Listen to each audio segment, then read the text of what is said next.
सो hey दोस्तों, welcome back to my YouTube channel UPSC learner सब। तो दोस्तों कैसे हैं आप सब? आई होप आप सब अच्छे होंगे और अपने यूपी पीसीएस की तैयारी तो काफ़ी अच्छे तरीके से कर रहे होंगे। तो दोस्तों मैं राज सिंह राठौर आपके लिए फिर से यूपी पीसीएस के टॉप 10 क्वेश्चन लेकर आया हूं। जी हाँ दोस्तों, मैं क्वेश्चन आपके एग्जाम की दृष्टि से काफ़ी ज़्यादा इंपॉर्टेंट साबित होने वाले हैं। तो चलिए दोस्तों, समय को ना गवाते हुए हम आज का पहला क्वेश्चन स्टार्ट करते हैं। पहला क्वेश्चन है कि एसिडिक एसिड निम्न में से किस में पाया जाता है। दोस्तों जो एसिडिक एसिड होता है वह आपके निम्न में से किस में पाया जाता है। आपको 4 विकल्प दिए गए हैं, अपने विकल्प को देखकर उस पर अपना सही का उत्तर लगाइए। ए चींटी के डंक में, बी दही में, सी नींबू में या डी सिरका में। तो दोस्तों जो एसिडिक एसिड होता है वह आपका किस में पाया जाता है, अपने विकल्पों को देखिए और सही उत्तर लगाने का प्रयास कीजिए कि जो एसिडिक एसिड होता है वह आपके किस में पाया जाता है।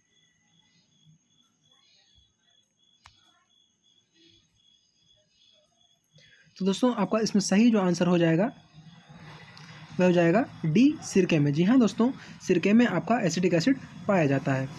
चलिए बात करते हैं सवाल नंबर 2 की और जानने का प्रयास करते हैं कि सवाल नंबर 2 क्या है।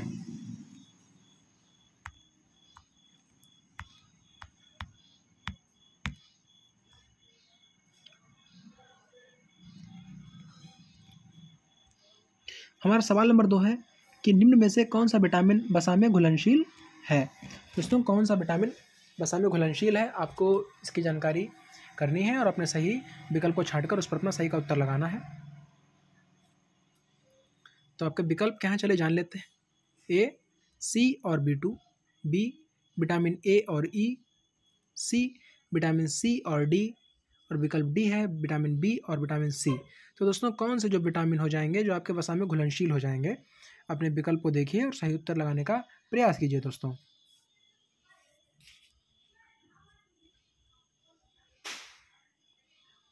तो जो वसा में जो घुलनशील विटामिन होते हैं दोस्तों वे आपके होते हैं ए डी ई के। जी हाँ दोस्तों, ए डी ई के जो होते हैं आपके वसा में घुलनशील विटामिन होते हैं। इनके अलावा जो विटामिन होते हैं वे आपके जल में घुलनशील होते हैं।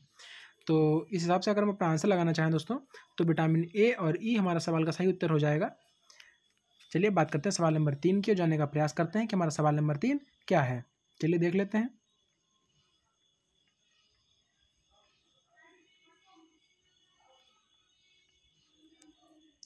हमारा सवाल नंबर 3 है कि निम्न में से कौन सी गैसें ग्रीन हाउस प्रभाव में सहायक नहीं हैं।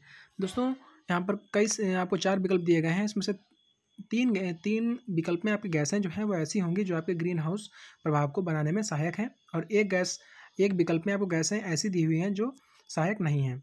तो आपको उसको ज्ञात करना है कि कौन सी गैसें ग्रीन हाउस प्रभाव में सहायक नहीं होती हैं। चलिए अपने विकल्प को देख लेते हैं। ए मीथेन और chlorofluorocarbon, B nitrous oxide, C ozone और जलवाष्प, डी नाइट्रोजन और सल्फर। अपने विकल्प फिर से देख लेते हैं। ए मीथेन और chlorofluorocarbon, B nitrous oxide, C ozone और जलवाष्प या डी नाइट्रोजन और सल्फर। तो दोस्तों अपने सही विकल्प देखिए और सही उत्तर लगाने का प्रयास कीजिए कि कौन सी वह गैस हो जाएगी जो आपके ग्रीन हाउस प्रभाव को बनाने में सहायक नहीं है। तो दोस्तों आपका सवाल का जो सही उत्तर हो जाएगा वह हो जाएगा नाइट्रोजन और सल्फर। जी हाँ दोस्तों, नाइट्रोजन और सल्फर जो है ये ऐसी गैसें हैं जो आपके ग्रीन हाउस प्रभाव को बनाने में सहायता नहीं करती हैं, वह गैसें सहायक नहीं है। तो आपके सवाल का सही उत्तर डी हो जाता है। चलिए अब आगे बढ़ते हैं सवाल नंबर 4 की ओर और जानते हैं कि सवाल नंबर 4 क्या है।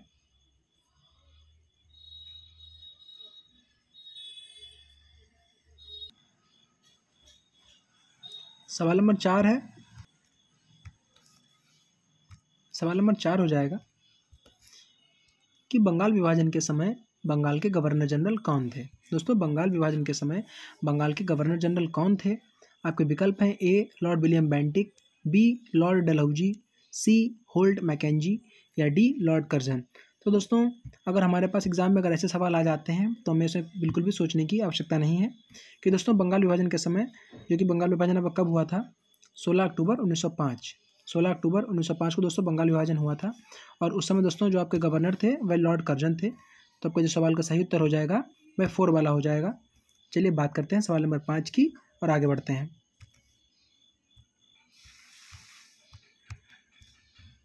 जानते हैं सवाल नंबर 5 क्या है। हमारा सवाल नंबर 5 है दोस्तों कि मिनी माता बीमारी किसकी वजह से होती है, किसकी वजह से होती है। जी हाँ दोस्तों, जो मिनी माता जो रोग होता है वह किसकी वजह से होता है। इसमें क्या होता है, इसमें जिस्म पर फफोले टाइप के, छोटे छोटे चकत्ते टाइप के हो जाते हैं। दाने तो नहीं होते, दाने की तरह छाले हो जाते हैं। इसको मिनी माता रोग कहा जाता है। ये किसी कारण से होता है, किसकी वजह से होता है? आपके विकल्प हैं ए पारा, बी लेड, सी वाहित मल या डी दूरसंचार तरंगें। तो दोस्तों ये किसकी वजह से होता है? अपने विकल्पों को देखिए और सही उत्तर लगाने का प्रयास कीजिए दोस्तों।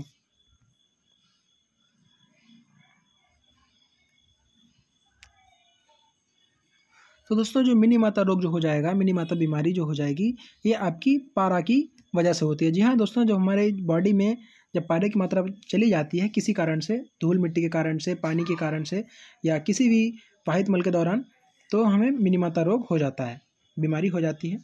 चलिए बात करते हैं आज के सवाल नंबर 6 की और जानने का प्रयास करते हैं कि सवाल नंबर 6 क्या है दोस्तों।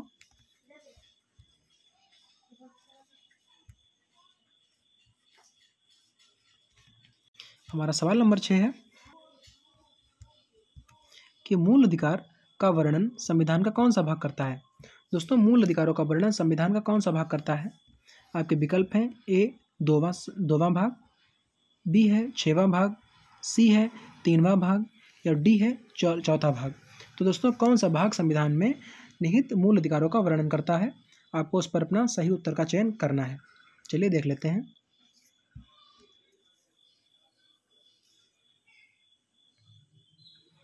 तो दोस्तों आपके सवाल का सही उत्तर जो हो जाएगा वह हो जाएगा विकल्प सी। जी हाँ दोस्तों, जो संविधान का भाग 3 है ये आपके मूल अधिकारों का वर्णन करता है।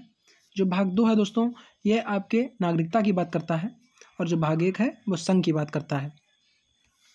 चलिए बात करते हैं सवाल नंबर 7 की और जानने का प्रयास करते हैं कि सवाल नंबर 7 क्या है दोस्तों।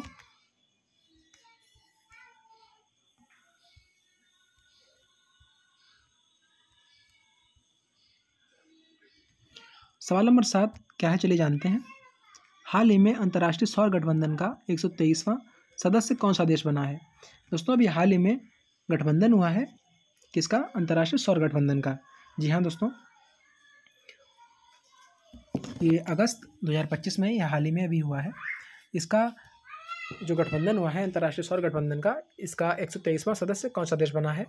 आपके विकल्प क्या हैं, चलिए जान लेते हैं। A Angola, B Cyprus, C Germany और डी नाइजर। तो दोस्तों कौन सा इसमें 123वां देश बना है? अपने विकल्पों को देखिए और सही उत्तर लगाने का प्रयास कीजिए।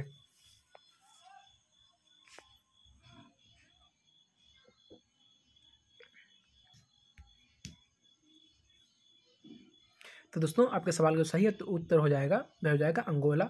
जी हाँ दोस्तों, अंगोला हाल ही में अंतर्राष्ट्रीय सौर गठबंधन का 123वां सदस्य देश बनाया गया है। चलिए चलते हैं सवाल नंबर 8 पर और आज की क्लास को आगे बढ़ाते हैं। जानते हैं कि हमारा सवाल नंबर 8 क्या है। तो दोस्तों सवाल नंबर 8 हमारा ये रहा कि केंद्रीय गन्ना अनुसंधान संस्थान कहाँ स्थित है? दोस्तों केंद्रीय गन्ना अनुसंधान संस्थान कहाँ स्थित है? अपने विकल्पों को देखिए और सही उत्तर लगाने का प्रयास कीजिए। ए लखनऊ, बी आगरा, सी कोयम्बटूर या डी करनाल। तो इसमें से सही उत्तर कौन सा हो जाएगा? अपना सही उत्तर लगाइए। तो दोस्तों जो आपका जो सही उत्तर जो हो जाएगा कि जो केंद्रीय गन्ना अनुसंधान संस्थान है वह आपका कोयम्बटूर में स्थित है। चलिए बात करते हैं सवाल नंबर 9 की और जानने का प्रयास करते हैं कि हमारा सवाल नंबर 9 क्या है दोस्तों। सवाल नंबर 9 है कि निम्नलिखित में से किस वर्ष भारतीय गन्ना अनुसंधान संस्थान की स्थापना की गई थी? दोस्तों अभी हमने हाल ही में क्वेश्चन देखा, क्वेश्चन नंबर 8, जो कि भारतीय गन्ना अनुसंधान के बारे में बताता है। अब यहाँ पे बात की गई है कि भारतीय कृषि अनुसंधान संस्थान की स्थापना की गई थी। दोस्तों इसकी स्थापना किस वर्ष की गई थी आपको ये बताना है। चलिए अपने विकल्प देख लेते हैं कि इसकी स्थापना किस वर्ष की गई थी। ए है 1912, बी 1905, सी 2006 और डी 1926। तो दोस्तों भारतीय कृषि अनुसंधान संस्थान की जो स्थापना हुई थी वह कब की गई थी? अपने विकल्पों को देखिए और सही उत्तर लगाने का प्रयास कीजिए। तो दोस्तों भारतीय कृषि अनुसंधान संस्थान की जो स्थापना की गई थी वह 1905 ईस्वी में की गई थी। अगर बात करें कि ये कहाँ स्थित है तो ये न्यू दिल्ली में स्थित है। दोस्तों न्यू दिल्ली में ये स्थित है भारतीय कृषि अनुसंधान संस्थान। चलिए चलते हैं आज के सवाल नंबर 10 पर और आज के लास्ट प्रश्न पर जाने का प्रयास करते हैं कि हमारा आज का 10वां क्वेश्चन क्या है दोस्तों।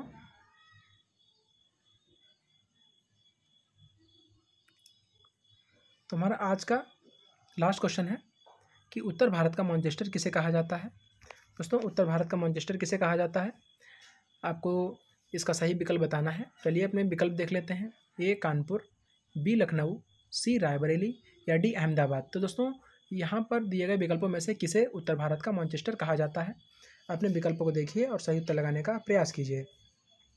उससे पहले एक छोटी सी बात दोस्तों, जो मेरे भाई मेरे इस यूट्यूब चैनल पर नए हैं वो प्लीज़ सब्सक्राइब अवश्य कर लें और बेल आइकन को प्रेस करना ना भूलें, और सेशन को ज़्यादा से ज़्यादा शेयर करें ताकि और मेरे भाई मेरे दोस्त जो भी यूपीएससी से रिलेटेड एग्जाम्स या यूपीएससी की तैयारी कर रहे हों वो मेरे यूट्यूब चैनल को ज़रूर सब्सक्राइब कर लें, क्योंकि दोस्तों इस चैनल पर यूपीएससी के भी काफ़ी नोट्स प्रोवाइड कराए जाते हैं जो आपके एग्ज़ाम में आपकी काफ़ी ज़्यादा हेल्प कर सकते हैं।